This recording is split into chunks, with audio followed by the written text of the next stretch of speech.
মানে বেনামাজির জানাজা পড়ায় আর বিবাহ পড়ায়।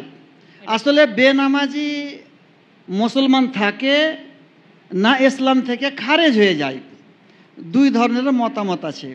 আমাদের ভারতে ওলামায়ে কেরামের মধ্যে দুই ধরনের মতামত আছে, আর পশ্চিমের ওলামায়ে কেরামের মধ্যে সৌদিয়া যেমন আল্লামা আলবানী, ওনার কথা হলো কি, আল্লামা আলবানী আর কিছু ওলামায়ে কেরাম, আমাদের ভারতের কিছু ওলামায়ে কেরাম যে কাফের হয়ে যায় না, ফাসেক হয়। আবার কিছু কিছু ওলামায়ে কেরাম, আল্লামা ইবনে বাজ, সালেহ উসাইমিন, আরও অনেক ওলামায়ে কেরাম বলছেন কাফের হয়ে যায়। তো জিনাদের কাছে কাফের হয়ে যায়। আল্লামা ইবনে বাজ লিখেছেন যে মুসলমানের কবরস্থানে দফন করা যাবে না। আর যাদের কাছে কাফের হয় না, জানাজাও আছে, কবরস্থানে দফনও করা যাবে। আমাদের ভারতের ওলামায়ে কেরাম, বেশিরভাগ ওলামায়ে কেরাম কাফের মানে না, ফাসেক মানছে। এই জন্য জানাজা আছে কিন্তু ওলামায়ে কেরাম যাবে না। বেনামাজির জানাজাতে ওলামায়ে কেরাম যাবে না, মুত্তাকি পরহেজগার যাবে না, এমনি জনগণ গিয়ে জানাজা পড়াবেন আমাদের ভারতের ওলামায়ে কেরাম, যিনারা বলছেন ফাসেক হয়, কাফের হয় না ইনাদের মোতাবেক।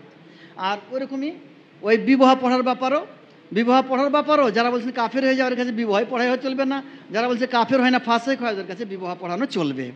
দুই রকম মতামত আছে। বেশিরভাগ ওলামায়ে কেরাম ভারতে যেটা আমল চলছে ফাসেকের ওপরেই আমল চলছে, কাফের ওপরে আমল এখন তাক হয়নি, ফাসেকের ওপরে আমল চলছে ভারতে।